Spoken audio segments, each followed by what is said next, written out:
आज हम आपको how to check students transfer status approved confirmation rejected and Aadhaar status blank valid wrong के बारे में बताएंगे। सबसे पहले हम हेड मास्टर युवराज नंबर स्कूल का पासवर्ड और कैप्चा इंटर करेंगे। लॉगिन हो गया। लॉगिन होने के बाद आपके सामने ये पेज आएगा जिसमें हम सबसे पहले देखेंगे प्रिंसिपल की डिटेल होगी स्कूल के। उसके बाद स्टूडेंट ट्रांसफ़र रिक्वेस्ट, इस ऑप्शन में जाएंगे। यहाँ स्कूल यूडाइस नाम के जरिए हम ट्रांसफ़र का केस देखेंगे, लेकिन हमें वो नहीं करना है। हमें स्टूडेंट ट्रांसफ़र स्टेटस देखना है। Pending for approval, pending for updation, transfer student, reject student. Pending for updation देखेंगे। यहाँ पर आपको डिस्प्ले दिखा रहा है कि कौन कौन से नेम जो है वो पेंडिंग है फॉर अप्रूवल।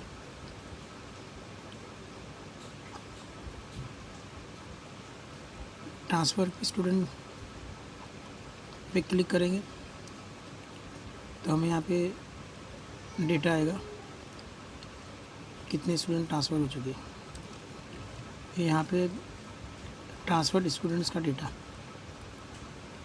इसके बाद हम रिजेक्टेड स्टेटस देखेंगे। अगर हमारे यहाँ से कोई रिजेक्ट हुआ है तो उसका डेटा हमको डिस्प्ले में दिखेगा।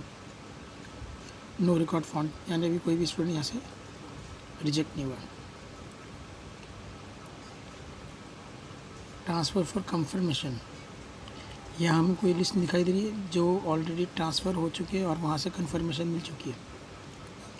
इसके बाद हम आधार रिपोर्ट देखेंगे कि हमारे डेटा में 1st to 4th तक जो स्टूडेंट है उनका आधार स्टेटस क्या है। वैलिड आधार, इनवैलिड आधार और ब्लैंक आधार। हम एक एक स्टैंडर्ड को सेलेक्ट करेंगे। सबसे पहले हम स्टैंडर्ड सेकंड को देखेंगे और फिर डिवीज़न देखेंगे। उसके बाद शो रिपोर्ट। ये वैलिड आधार वालों का डेटा हमारे सामने है, वो आधार जो वैलिड है।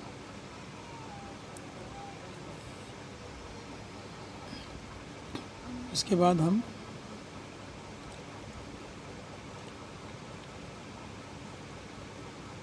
इनवैलिड आधार का एंट्री करके हम देखेंगे, दिखा इनवैलिड आधार में कोई रिकॉर्ड फाउंड नहीं है, यानी सब वैलिड है। उसके बाद हम ब्लैंक आधार का देखेंगे तो ये उनका डेटा हमारे सामने आ जाएगा कि ब्लैंक आधार कितने लोगों के। ये हो गया सेकंड स्टैंडर्ड का डेटा। इसी तरीके से हम 3rd standard, 4th standard, 5th standard ऐसे हम चेक कर सकते हैं।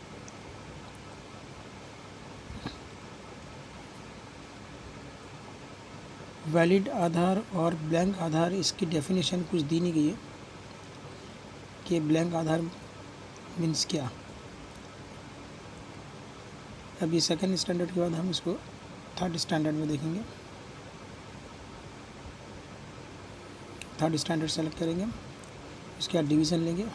अगर हमने डिवीज़न नहीं सेलेक्ट किया तो आपको ये पॉपअप आएगा, डिवीज़न ए। अभी हमारे यहाँ डिवीज़न 1 है इसलिए हम एक ही डिवीज़न ले रहे हैं। अगर आपके पास बहुत सारे डिवीज़न है तो आपको हर डिवीज़न का अलग अलग करना पड़ेगा। वैलिड आधार का हम चेक कर चुके हैं। इनवैलिड आधार में कोई रिकॉर्ड फाउंड नहीं है। ब्लैंक आधार के अंदर हमको ये फिर एक 3rd स्टैंडर्ड का डेटा दे रहा है।